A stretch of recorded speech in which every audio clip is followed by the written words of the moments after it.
안녕하세요. 15년차 국어교사 친절한 영아쌤입니다. 5월이라 날씨도 좋아지고 어린이날, 어버이날 행사가 많아서 여러모로 분주하고 야외 활동도 많을 때일 텐데요. 가정의 달 잘 보내고 계신가요? 오늘은 오랜만에 받아쓰기에서 돌아와서 책 읽기와의 짝꿍, 뗄래야 뗄 수 없는 글쓰기에 대한 이야기를 한번 해보도록 하겠습니다. 글쓰기에 대한 주변의 고민들을 들어보면요. 책 읽기는 아이가 좋아하는데 글쓰기에는 영 관심도 없고 소질도 없는 것 같다. 혹은 학교에서 글쓰기 과제를 내주면 뭘 써야 돼? 어떻게 써야 돼? 계속 이렇게 부모님께 물어봐서 이렇게 짧고 쉬운 글도 못 쓰다니 뭔가 문제가 있는 것이 아닐까라는 고민을 많이 하시더라고요. 그래서 오늘은 아주 평범한 저희 집 첫째 아이와 글쓰기의 시작 어떻게 했는지 한번 나눠보도록 하겠습니다. 저희 첫째는 올해 초등학교 2학년이 되었는데요.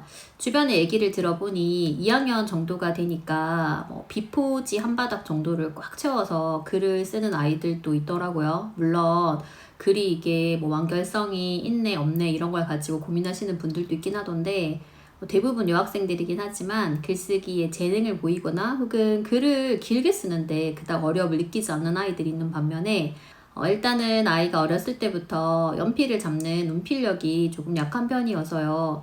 초등학교 입학 전에는 부담을 주지 않으려고 제가 학습지나 글쓰기는 아이가 싫다고 하면 굳이 시키지는 않았기 때문에 아직까지 연필을 잡는 힘이 조금 부족한 편이고요. 글을 읽는 것과 책을 읽는 것과 또 말로 하는 것은 상당히 좋아하는데 글을 쓰는 것은 어떻게 써야 할지 모르겠다 라고 자주 얘기를 하는 아이입니다. 1학년에 입학하고 작년에 제가 한 4번 정도에 걸쳐서 아이와 함께 글쓰기를 시작해 보려고 시도를 했는데 대차게 아이에게 거부를 당했고요. 아이가 거부를 해서 그러면 아직 때가 아닌가 보다 하고 기다리면서 글쓰기를 시작할 때를 대비해서 2가지 밑작업을 해보았습니다. 글밥의 양을 늘리는 것입니다. 초등학교 저학년 문고를 보면 이전 영상에서 말씀을 드렸다시피 대체적으로 150쪽 내외로 책이 늘어나게 되고요. 그림의 분량은 줄어들고 글밥의 양이 늘어나기 때문에 그림책을 읽다가 바로 넘어가기에는 상당히 무리가 있습니다. 그래서 여러 가지 저학년용 문고판 책들을 아이에게 사주기도 하고 대출을 해와가지고 보여주기도 하면서 이제는 글밥이 많은 책으로 넘어갈 수 있는 사전 준비를 했었고요.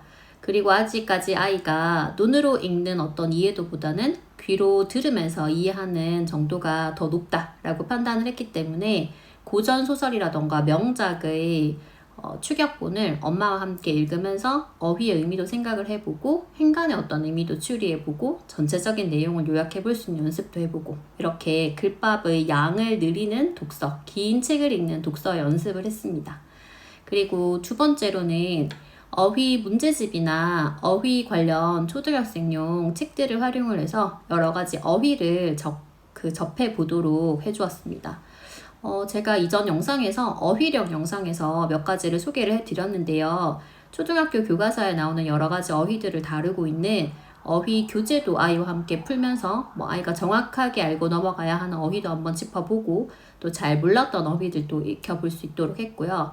그리고 어휘 관련 여러 가지 책들을 읽으면서 관용 표현이라던가 속담이라던가 한자 표현이라던가 이렇게 아이들이 꼭 익혀야 하고 알아야 하는 표현들을 접하는데 조금 신경을 썼습니다.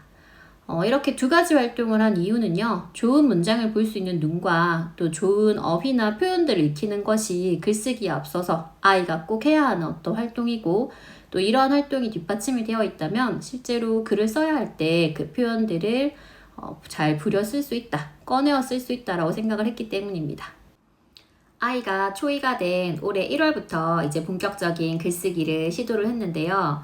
앞서 말씀드린 수학 심화 문제집처럼 아이가 심리적인 여유를 가지고 시도해 볼 수 있는 방학 때 시작을 했습니다. 그리고 초2지만 처음 글쓰기의 목표는 글쓰기 근육을 키우는 것이라고 생각을 했습니다. 완성도가 높지 않아도 길이가 길지 않아도 매일 쓰고 자주 쓰고 그래서 글쓰기라고 하는 것이 어렵지 않고 이렇게 쉽게 시도해 볼 수 있고 또 써야 하는 것이다 라고 하는 인식을 길러주는 것을 목표로 했습니다. 보통은 글쓰기 시작을 얘기할 때 여러 선생님들께서 일기쓰기를 가장 먼저 꼽으시고 추천을 하시는데 너무 숙제로 굳어져서 글쓰기의 기쁨을 저는 어렸을 때 누려보지 못했거든요. 일기쓰기를 통해서. 그래서 아이에게도 굳이 일기를 강요하고 싶지는 않아서 자유 주제를 가지고 자유 소재를 가지고 글을 쓰는 것으로 시작을 했습니다. 제가 첫째와 함께 시도해본 처음 글쓰기 교재는 짜장 짬뽕 탕수육이라고 하는 책으로 유명한 김영주 선생님의 맨 처음 글쓰기라고 하는 책입니다.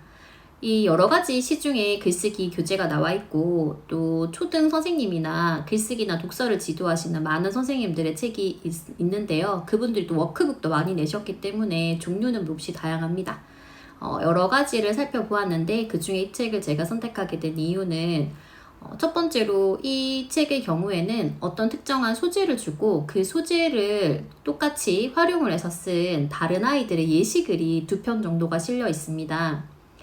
이 2편의 예시글이 주는 힘이 대단했는데요. 글쓰기 과제를 아이가 받아오면 어떻게 써야 돼? 뭐 써야 돼? 뭐 이런 걸 항상 질문을 하는데 실은 글쓰기의 시작은 특정한 내가 쓸 거리를 찾고 그 쓸 거리에서 어떤 식으로 쓸 건지 무슨 내용을 쓸 건지를 뽑아내는 과정이 핵심이긴 합니다. 그런데 그것을 매일 글쓰기를 하면서 매일 아이와 함께 그 작업을 엄마가 도와주기에는 너무 힘이 들더라고요.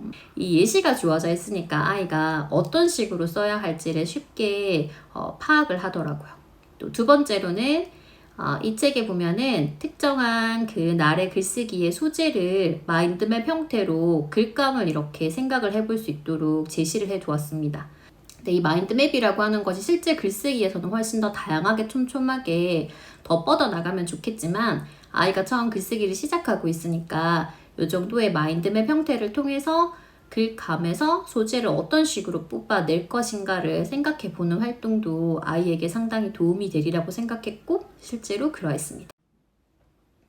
자, 그래서 맨 처음 글쓰기를 가지고 아이와 함께 하루에 한 편 글쓰기를 처음 시작을 했는데요. 마인드맵과 예시를 활용을 해서 하루에 한 편 3문장 이상 글을 쓰자라고 약속을 했더니 정말 딱 3문장만 쓰는 거예요. 그리고 그 예시와 상당히 유사한 카피본 같은 그런 글을 쓰는 겁니다. 그래서 이건 아무리 자유 글쓰기라고 해도 일단 무조건 시작을 하면 된다라고 하더라도 좀 아닌데 라는 생각을 하면서 여러 가지 초등 글쓰기에 대한 책을 보게 되었습니다. 그러다 김성효 선생님의 초등 공부 독서로 시작해 글쓰기로 끝내라 라고 하는 책에 보니 김성효 선생님께서 글을 풍부하게 만들어줄 수 있는 방법으로 글쓰기 삼총사라고 하는 것을 제시를 하시더라고요.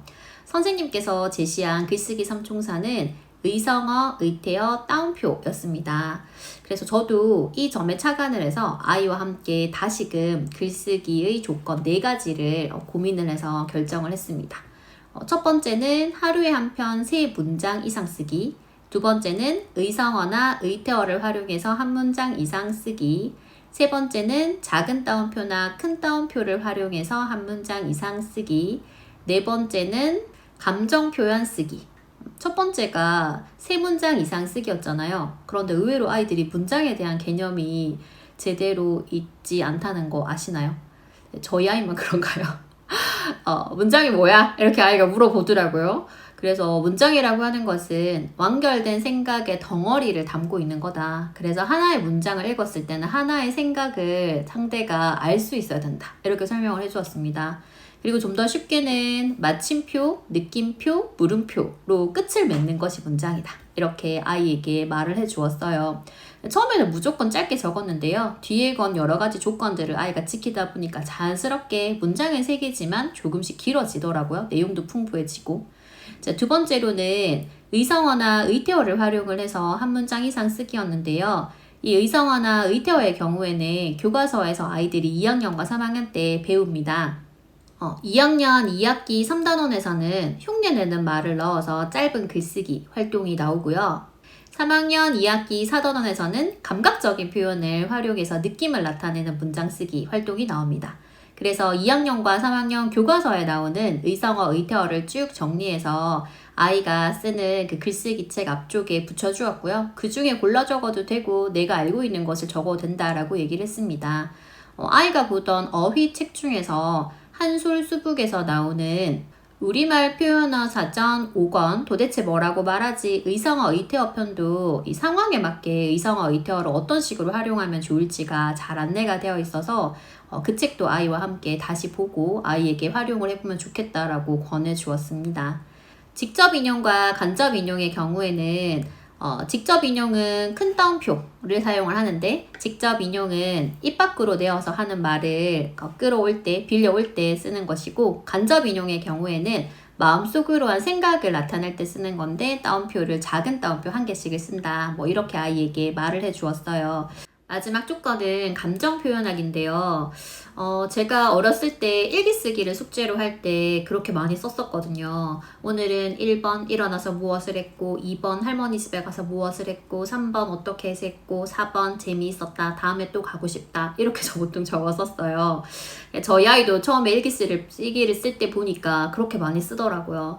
근데 실은 감정을 표현하는 것이 되게 중요하잖아요. 그래서 상황을 쭉 서술을 한 다음에 이 상황에 대한 감정 표현을 덧붙이는 것이 되게 중요하다라고, 그래야지 그 일이 너에게 의미가 있었고 글로 적을 만큼 인상 깊거나 중요한 일이다라는 것을 알 수 있다라고 아이에게 설명을 해 주었고요.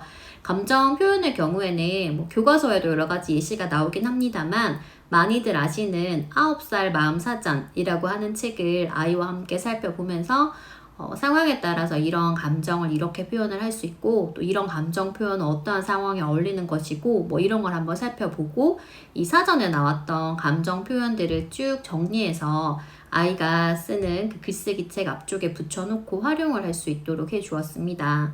자, 이렇게 매일매일 글쓰기를 하고 나면 아이에게 직접 쓴 글을 읽어달라고 제가 요구를 했었어요. 읽어달라고 하니까 처음엔 애가 글 쓰는 것도 힘든데 꼭 읽기까지 해야 돼 뭐 이렇게 하더라고요. 그래서 제가 과장되게 몇 번 읽어줬고요. 그 다음에 연기를 열심히 했습니다. 엄마는 네가 읽어주는 게 정말 재밌던데 오늘 한 번 읽어주면 안 돼? 네가 읽어주니까 훨씬 글이 생생하게 재미있게 네가 어떤 마음으로 글을 썼는지 잘 느껴져서 너무 좋던데 뭐 이렇게 아이에게 애교를 떨어가면서 읽기를 유도를 했는데요. 읽기를 유도한 이유는 따로 맞춤법이나 글의 흐름을 제가 지적을 하지 않기 때문입니다. 글쓰기를 처음 시작할 때 분량이라던가 맞춤법이라든가 뭐 이런 식의 지적을 피해야 한다라고 하는 것은 글쓰기 전문가의 선생님들이 대부분 공통적으로 얘기하시는 부분인데요. 그런데 안 하고 지나가기에는 조금 찝찝하잖아요. 그죠?